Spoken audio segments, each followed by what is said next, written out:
I got a chance to sit down with Curtis Malone, someone who was very instrumental in the DC basketball movement back in the day, someone who sat down for some street stuff, someone who's got a book out right now, Duality. Check it out. Hope you guys enjoy this, man. Now I want to welcome in Curtis Malone, DC Assault creator. You just got DC Assault back, right? Yeah. Congratulations. Yes. Your name popped up. Obviously, you have ties with my brother Jack. Beasley spoke on you lightly, when we sat down and had his interview. Author of a new book. Talk to us about this book and why you felt it was important at this time to drop it. Well, I really wanted to tell my story. When everything happened to me, when I took a fall, I felt like I can give a lot of jewels, kids, husbands, everything, because a lot of things spiraled downward, for me. So, but I also wanted to make sure people understand you don't have to fall and not get back up and keep pushing. So that was my main reason, for telling the story, my way. So you went down what year? 2013. And you got out in 2020? 2020, yes. In the middle of the pandemic.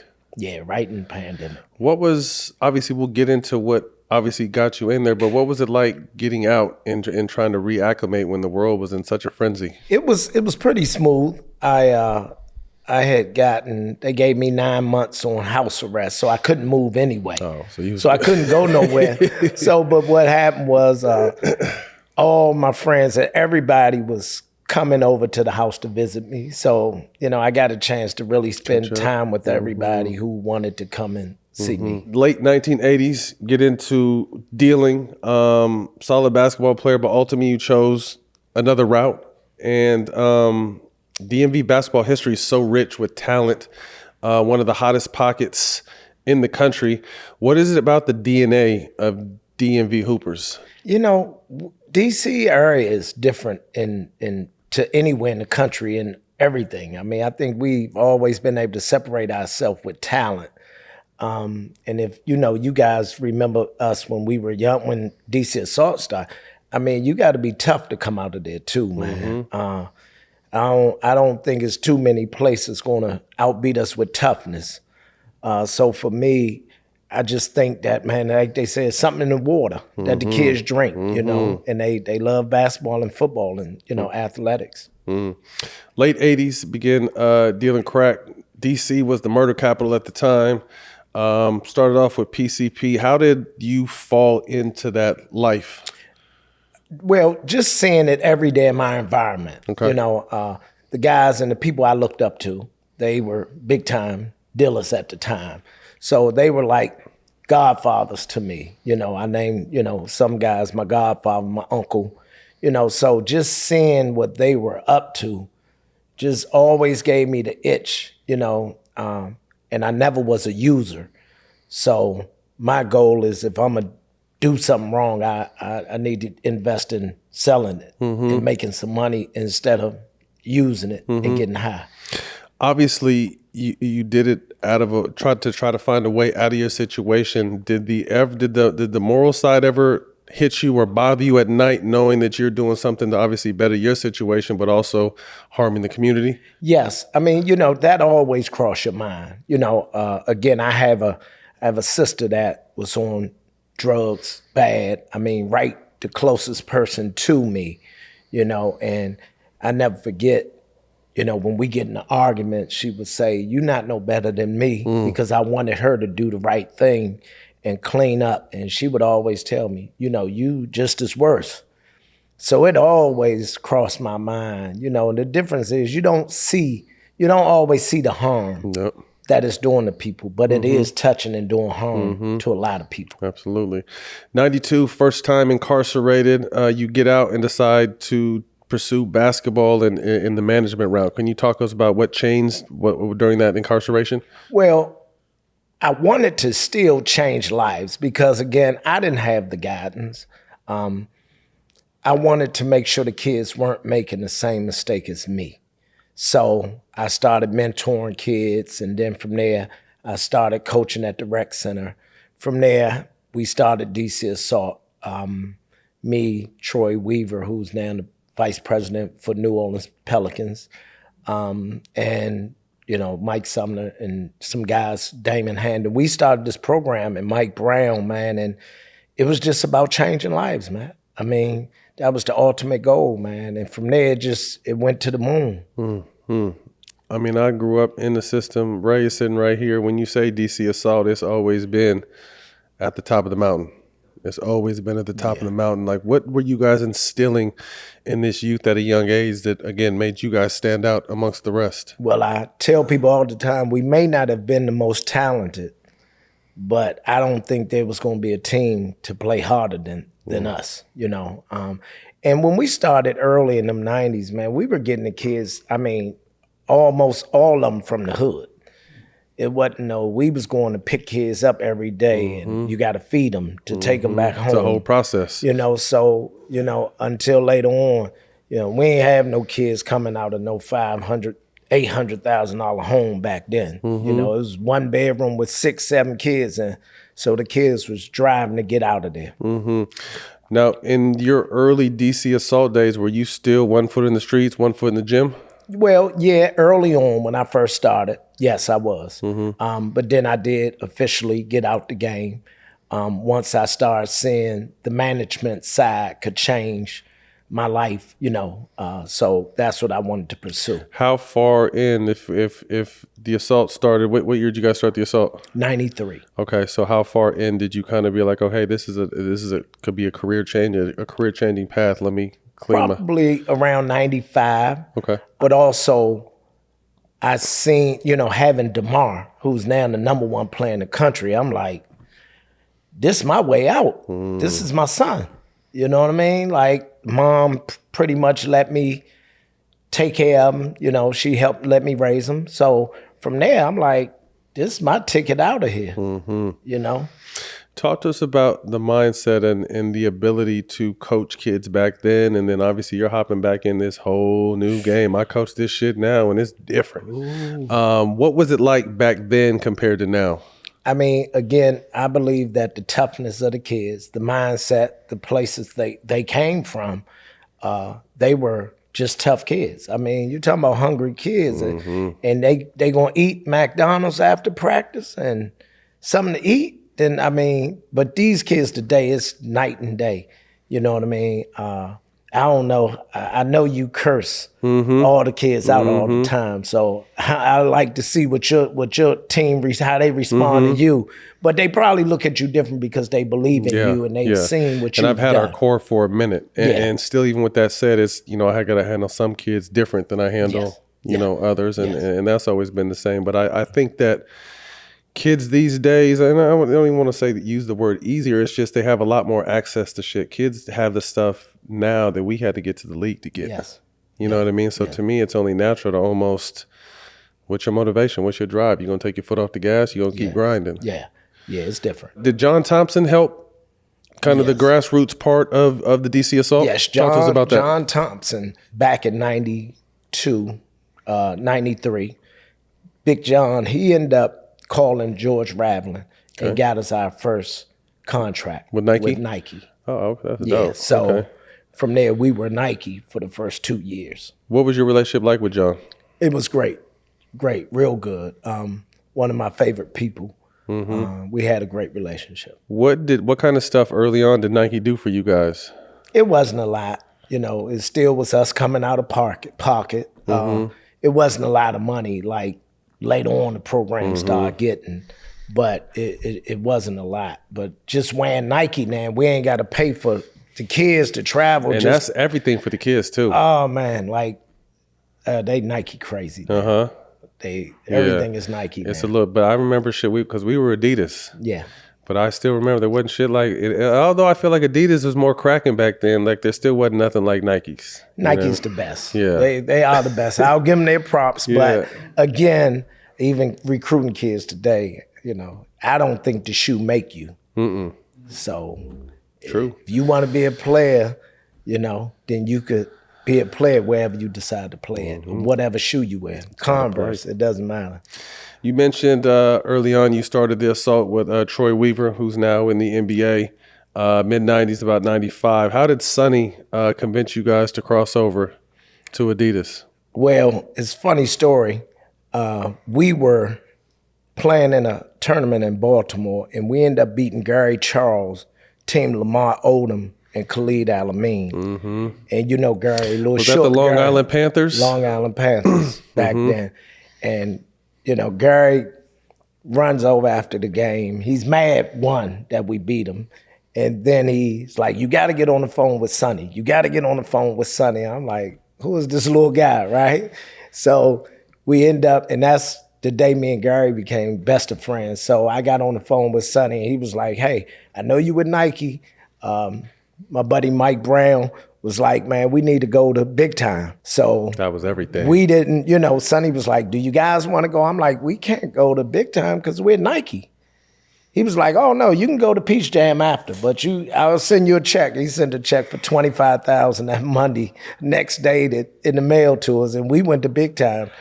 You know, Troy didn't like it, though. But what year was that?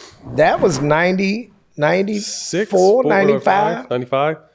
Yep, 94, 95, something like that, 94, 95. Talk to us about your relationship with Sonny. I just shared with you. I'm going to sit down with him soon, but tell me who's Sonny, because we saw Sonny as almost like a mafia god boss, capo type, because we were 11, 12, 13, 14, 15. Like you were dealing with him as a man. What was Sonny like? Well, I thought he was the mafia. So, you know, and coming from where I come from, this is the man I'd rather work with and be with. You know what I mean?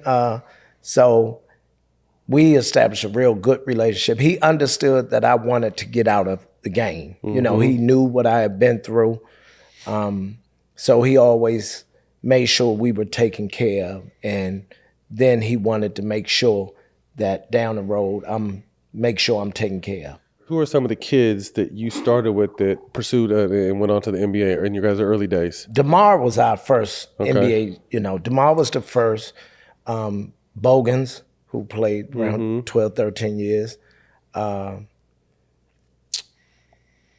Kid Dante Cunningham, who played a long time in the league.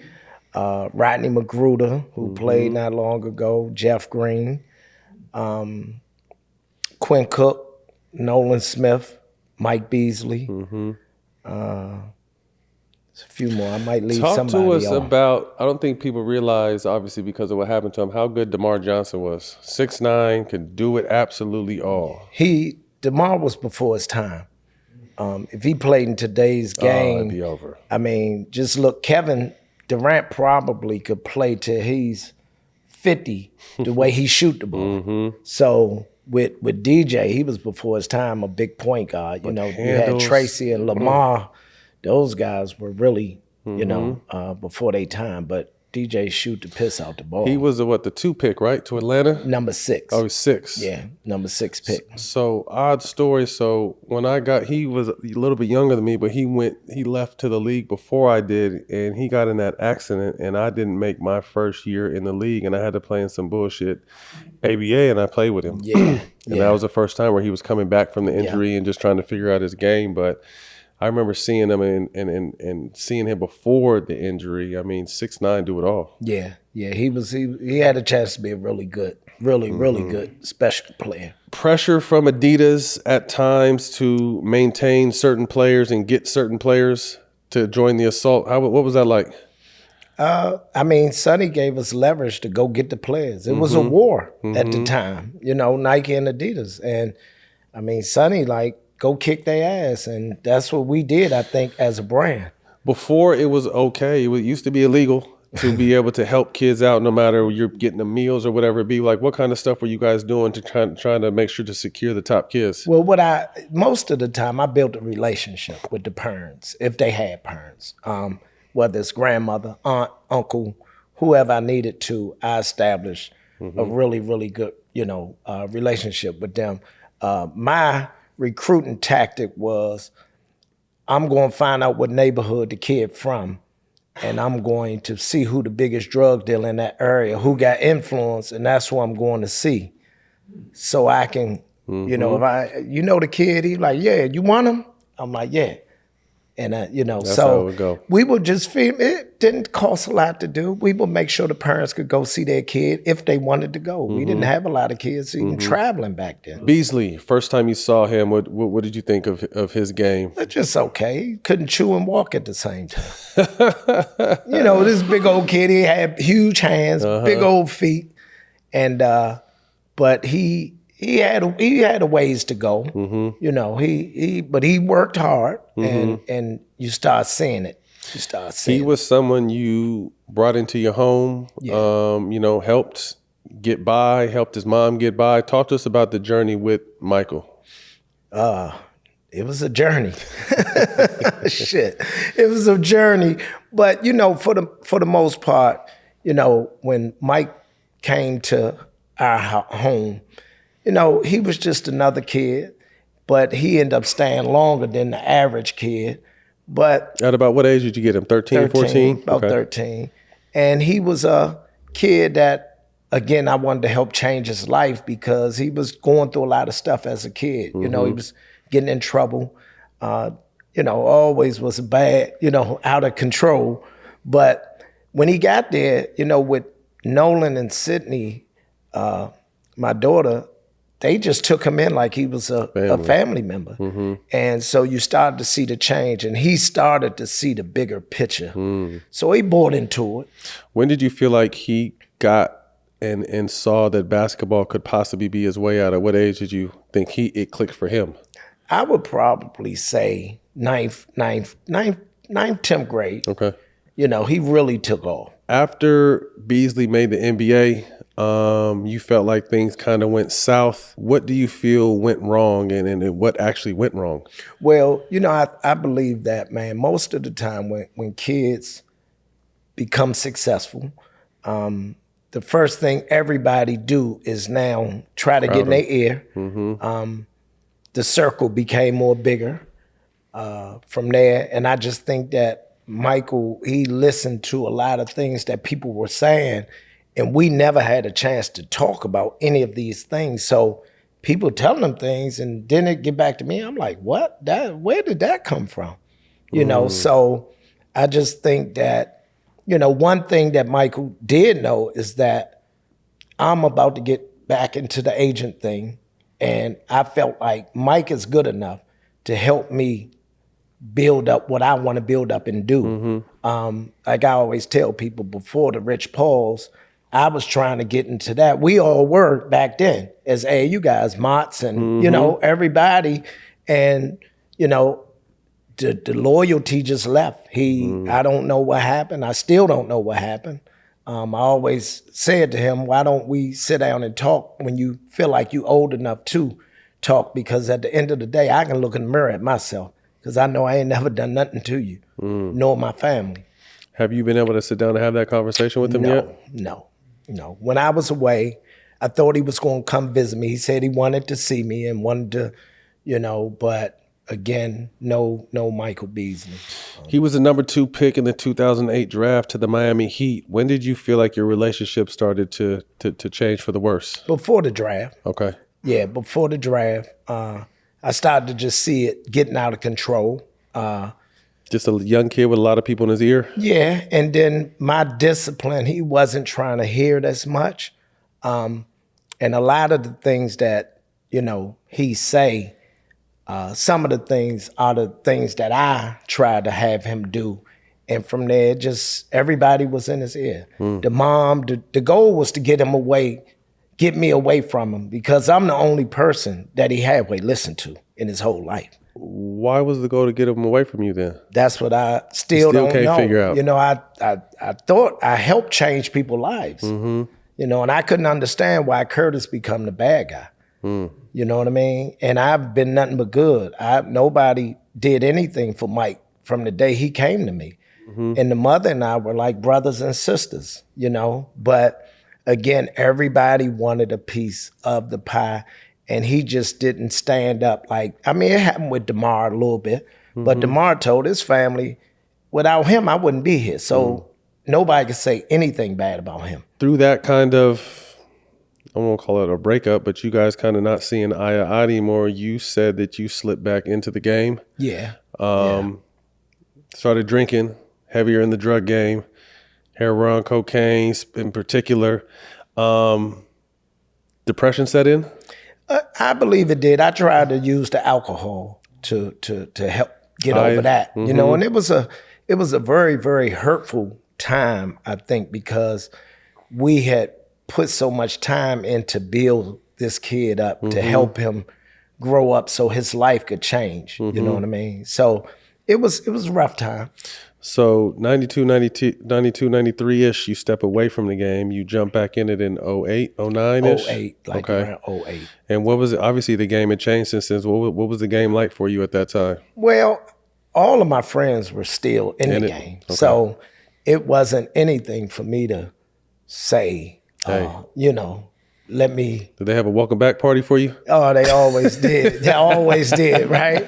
You know, and they like, bro, you don't need to. And I'm like, man, give me a couple of them things, man. I need some. Give me 10 of them right quick. Let me see what I can do. And so it just snowballed. Talk to me like, I want to, like, what was that like though? You know, my pops was in the space. You were in it, took the right route.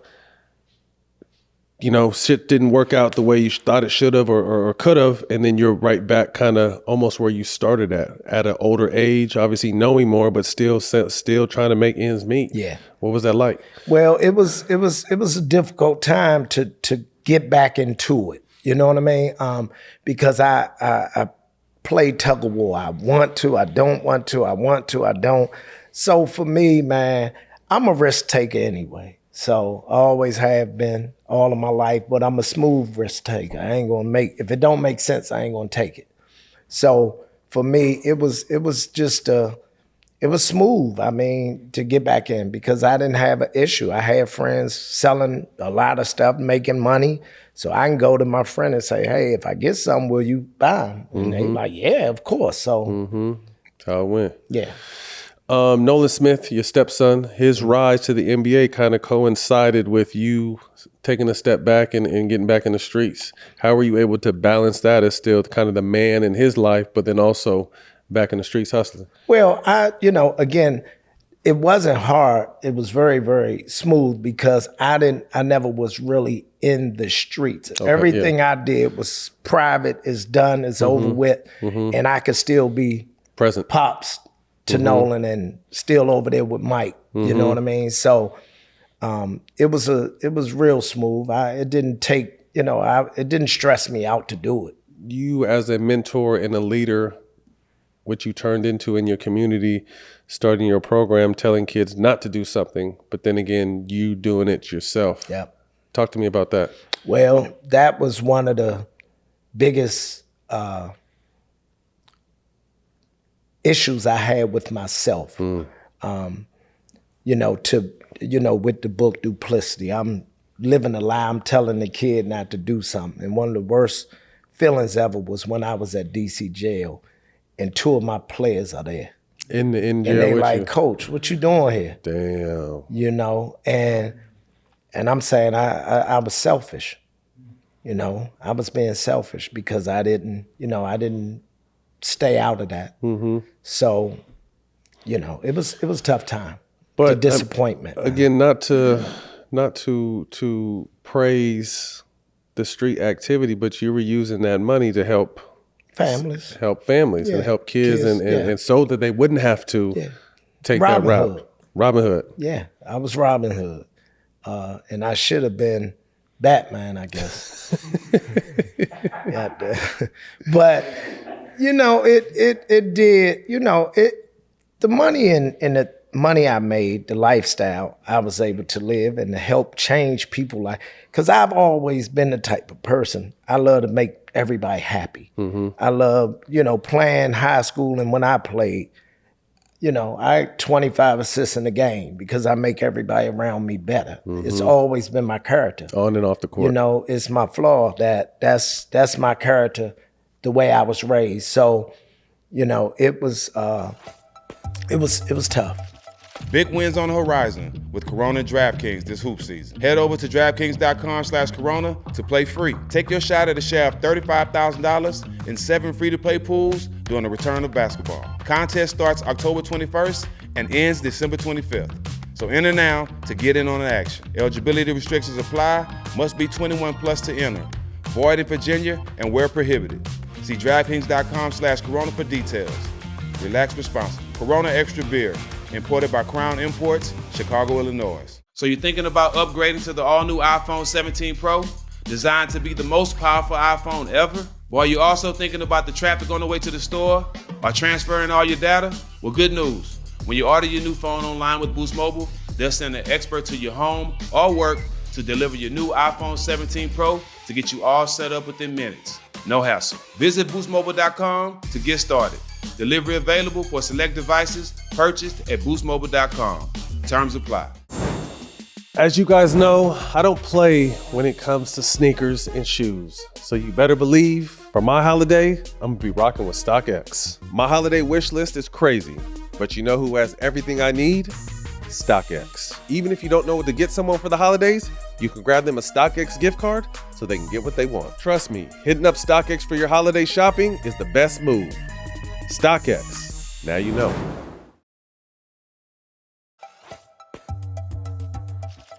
When did you kind of have to start, I don't know, looking over your shoulder is the right word, but understood that, you know, what you were doing was drawing attention and, you know, people started looking at you a little bit different?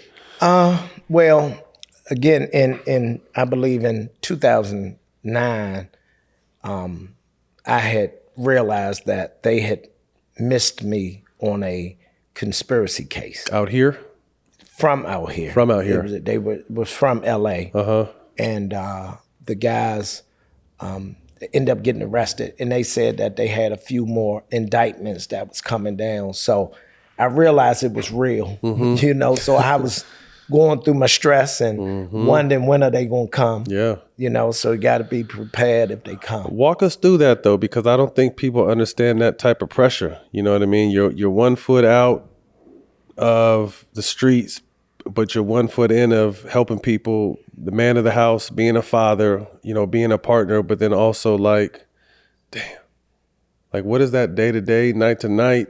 Well, it's some days it could be very, and I'm not going to say stressful because I'm not a very stressful person. I don't really get stressed, but I had to make sure everything was in order. Okay, just you in know. case. But I also had a good team. Okay. Of guys on that side of the fence. And that makes your job much more easier when you don't have to deal with a bunch of BS. You know, so if I got a crew of 5 guys, them just my 5 guys. And I don't see nobody else. You know how many people came up to me trying to be like, man, are you back in the streets? I need some help. Nah, I'm not doing that. You know, so I kept it secret as best I could, but with, you know, it's just it's everything go downhill if one person get in trouble. Motherfucker start singing. You know what I mean? You know, so I realized, so I knew that my connect from out here had gotten, they had gotten them. They took the money. I had just sent like 1.8 back out here. And how does something like that happen? Again, I'm talking for people who have no clue. How do you get 1.8 from DC to LA in the early 2000s? Well, mid-2000s? back in the day, we would, you know, trucks. Okay. You know, you get the 18-wheelers that come across the country. But back then, we were private planes. Talk to us about that lifestyle because it's different. You know what I mean? It's a different game. It's a luxurious game, but you know, again, my dad was in the streets, and there's no like happy endings. No, for guys like for guys that go down that path. Not at all. It's not a good ending. There's only 2 ways: jail or jail. Jail. And I, again, me risking, but always saying, I'm about to stop. I'm about done. You know, I'm about done. Was the money too good to kind of step away though? The money was pretty good. Yeah, it was, it was pretty good. But again, I mean, it's just like you an athlete, right? It's a lifestyle. You know, you done seen a bunch of your teammates and guys who, once they make it, you know, you got to keep up the lifestyle. You know what I mean? And now on top of the lifestyle, you got to be able to spend whatever you need to with the program. You got to be able to help the parents. You got to make sure they getting their monthly, they getting taken care of. You know, so it becomes a lot that you don't even realize how much you're doing. You know, it's different going. I come out here for 3 days and come and spend $30,000 on Rodale. You know, like you know, guys can just swipe a card. You know, I had to bring all hundreds. You know what I mean? But it was hard. It was stressful though. It got stressful because it kept getting bigger and bigger. Yeah. The first thing they always say is, "Can you handle some more?" You know, we got some more. You know, the guys up in Baltimore, they slow. You know, we got 40 up there. Can we bring them down there to you? And I'm like, yeah. So it spiraled out of control. Did your ego get in the way at all? Of course, ego, the greed, you know, selfish, the arrogant, you know, side of having money, you know, and you know, I know I probably have arrogant ways, but I wasn't the same humble guy that I've always been and who I became. You know, I had to go into prison, make you sit back down and realize, all right, put your seatbelt on now. I'm probably sure I can imagine light skin, good hair. They probably couldn't tell you shit for a minute, huh? Well, I was always bad though. You know, being a high school basketball player, pretty good, right? And Red Guys was in the 80s. We was. I don't think we ever really left. No, I don't think so. I let the dark skin guys say that. Yeah, they could just to make themselves feel. If they could sleep better. I let them. You know, I let them talk that. But I always say we ain't went nowhere. Nope. Yeah, we ain't going nowhere. Federal drug crackdown, Operation Snowbird. Sentence for real. Feedback from parents, former players, coaches when they kind of found out all this had come crashing down. What was that like? Well, it was. I was very nervous because I just knew I let the whole community down. This is on the news, ESPN. It's a lot of weight though. You know what I mean? And I'm not saying no pun intended, but I'm saying you were taking care of a whole community. Yeah. But you know, no matter what, you're going to have the people who judge. It doesn't even, like, you know, it doesn't matter what you did or your past. You know, people are going to judge you. So really, I had to realize, are you going to lay down and face it, or are you going to worry about what people say? And my thing is, the last thing I'm going to do is worry about. If you want to be on my team and I've been on your team all these years, then let's do it. If you don't, then you can go on about your business. Talk to us about the day they came and got you.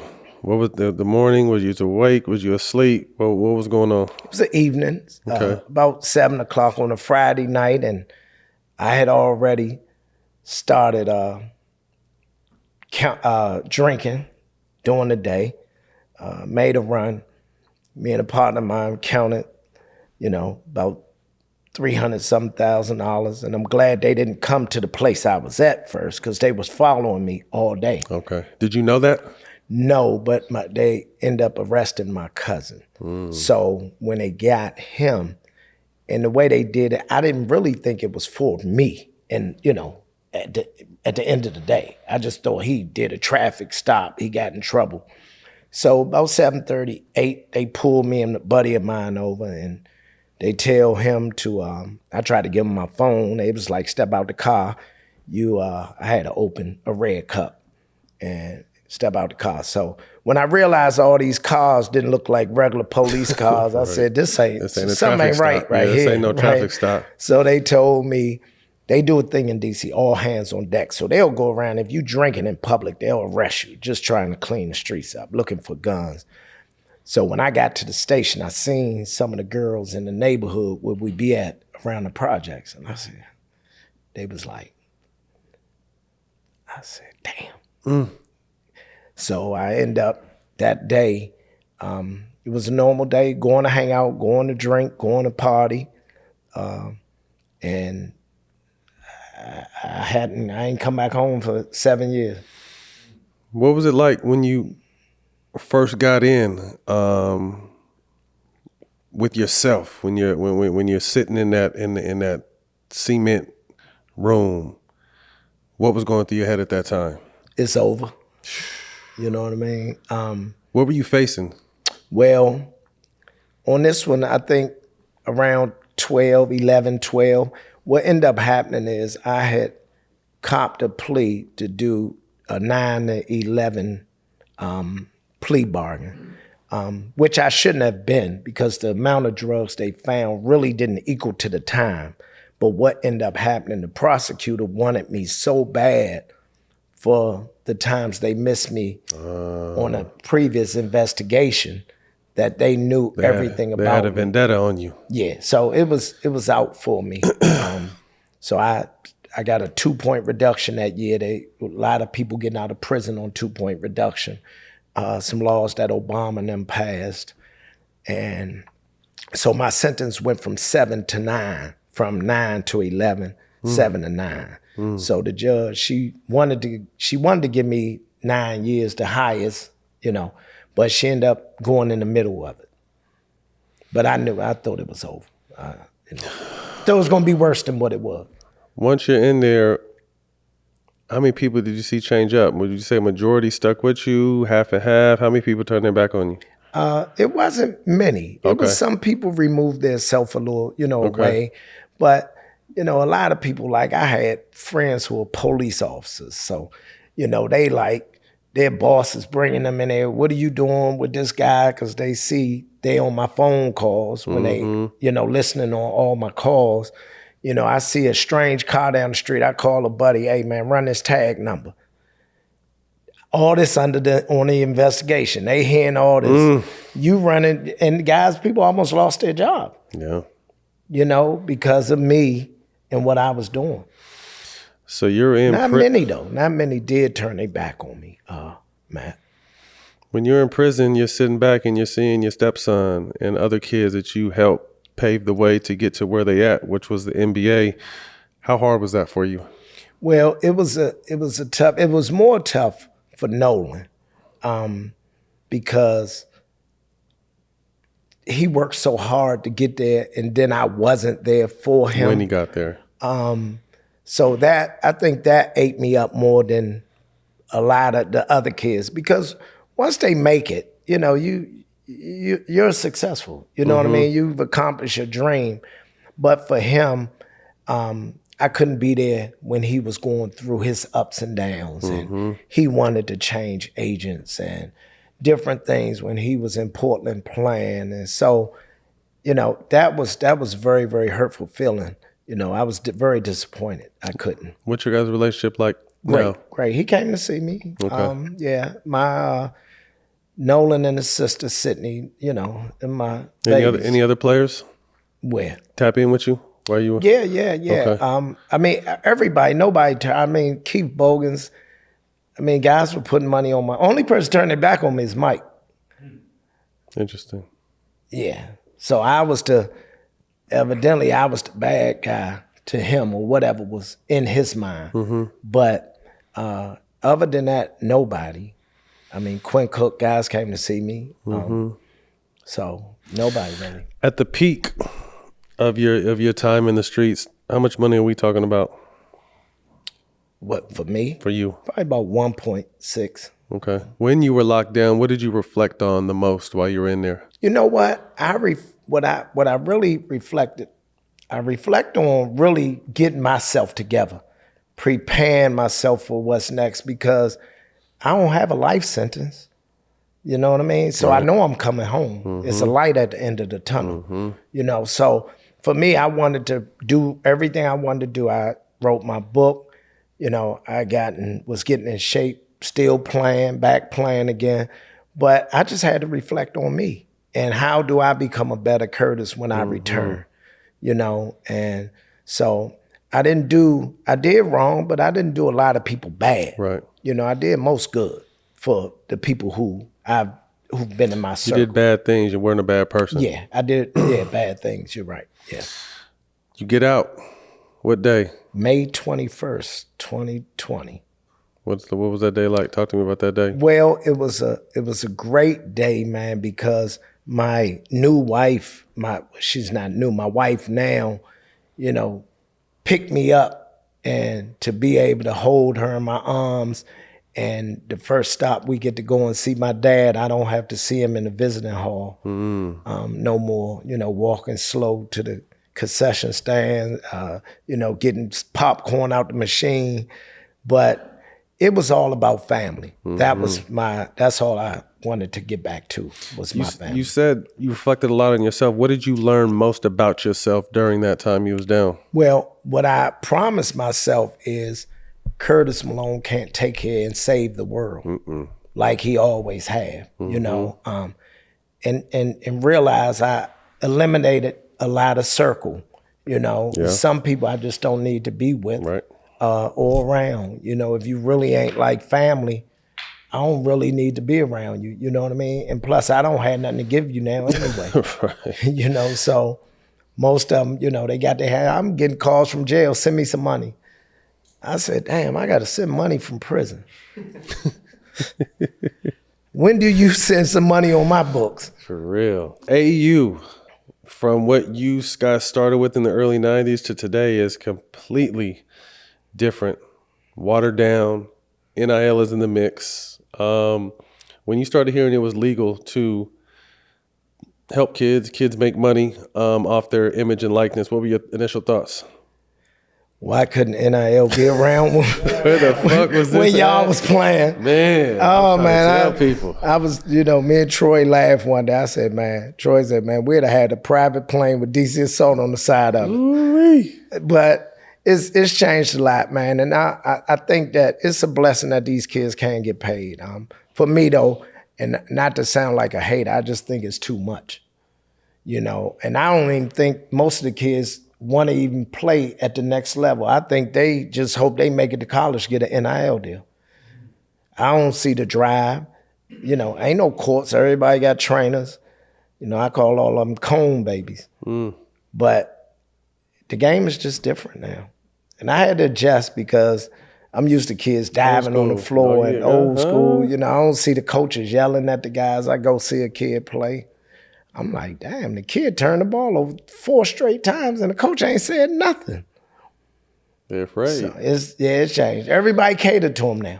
Yeah. And I mean, we talked about this earlier. I mean, you remember I was getting a little bit of money at UCLA, but when I got to the pros, it was like I burned through my first 3 or 4 years like this.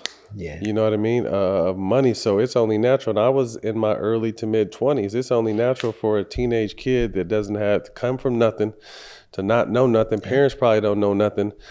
With all this money, a couple 100,000, 500,000, $1 million thrown at you, it's natural to me to take your foot off the gas. It's natural to lose focus. It's natural to lose that drive because you have everything now that you used to have to get to. Exactly. And you got it before you really even earned it, so to speak. Yeah, it's changed. It's changed. I mean, kids now, they don't even evaluate a coach where they're going to play at. All they care about who giving the most money. Yep. I had a kid, I'm like, bro, do it sometime matter where you get your degree from down the road? You know what I mean? Are you going to go to certain schools, which some of them schools that's paying the most money, you'll never go back and visit that place when you're done.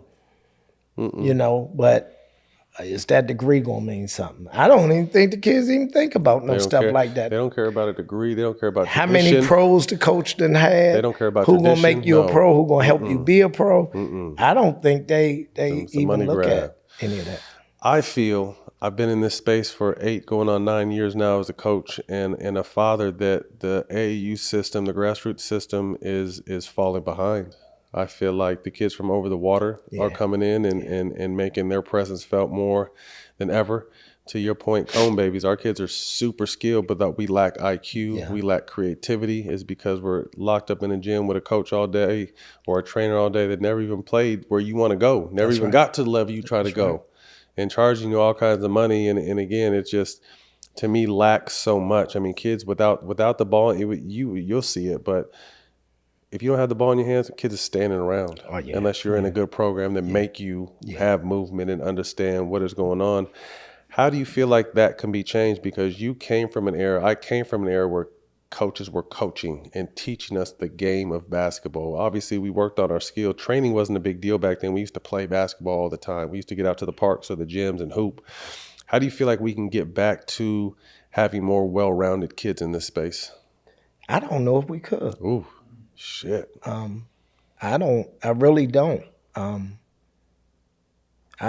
really don't know if we could, man. You know, you'll have the kids who, you know, have parents, you know, like you, who know what it takes to make it, and gonna push your children, push them to be a player.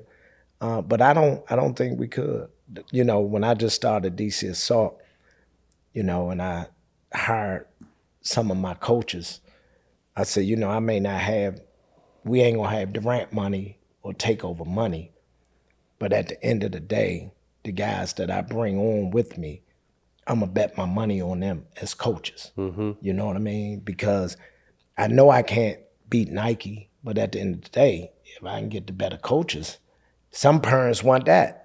Some parents don't care about what shoe brand it is. Some parents want their kid to get coached. But all in all, I don't know if we get back. I mean, if you look at, you know, I may not see it at almost 60.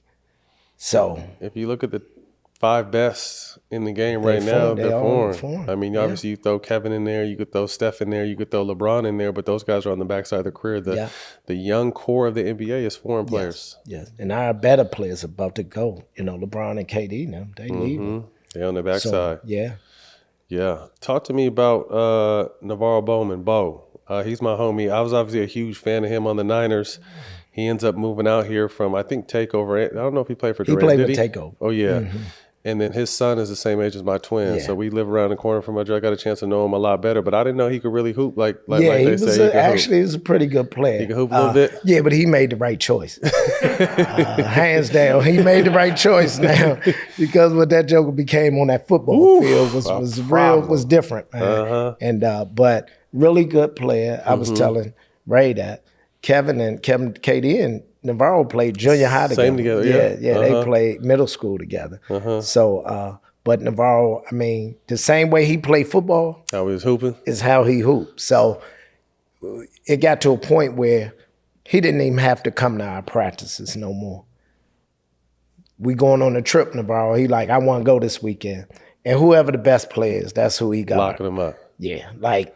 Lights out. Oh, man, it's bad. It's bad. I mean, you know, I'll never forget, we playing the Celtics, and they had Javaris credited. And I tell NaVorro, that's your assignment today. You know, you better guard him. And you're like, man, come on, man, I got that. Man, Javaris about 2 times up and down that court, he was looking at NaVorro like, man, who are you? Because he wasn't no ranked kid or nothing. Pitbull off the leash. Oh, man, OJ Mayo, good. Oh, man, them kids, man, and once he get that, he take that, then all of it. It's over. It's over with. Ooh-wee. It's over with. Yeah, I'm going to have to holler at, bro. I love to hear that. Book's out now. What do you want people to take from this chapter in your life and your journey from your book? Well, I think the biggest thing for me, man, is that, you know, again, falling doesn't mean your life over with. You know, I believe that there's another side. You know, God gave me another chance. And, you know, from the drinking to being depressed, dealing with going through a divorce before, all those things, the jewels in here, man, that I allow to get the best of me, and taking shortcuts. Ain't no shortcuts in life. Fast money, yeah, it's easy to get, you know, but can you withstand what come with it? Your choices, your consequences, and there's consequences with it all, no matter what you do, good or bad. I talked to a little kid, the kid at Alabama. He's from up our way that got in trouble shooting. Oh, with the girl. Yeah, you know, and Brandon's not in prison, but I asked, you know, the players, usually the best player. So if you're in a club with your boy, and 9 out of 10, y'all go to the club every week, y'all chasing women. We know what you do. And, you know, you always one friend or buddy, a teammate that always get drunk and start something. Always. It's always a family member do the same thing. You in the club, he's going to start something. And that means that's why it's important to separate yourself from the wrong company. But I say, you know, you go in the bathroom, come out, and the dude's beating up on your man. What you gonna do? Oh, I'm jumping in it. First thing, because that's normal. That's what we supposed to do. And I said, now, you hit one of the guys, he fall, hit his head, he die, right? You know, now your career ruined because the camera got you on camera hitting the guy. You know, in a similar situation to the kid, Darius, that's at Alabama. You know, that quick, man, your life can change. Yeah. That easy with a split decision, man. You know, so I think the book, it hits on a lot of topics. Real life issues. Yeah, it's real. It's real.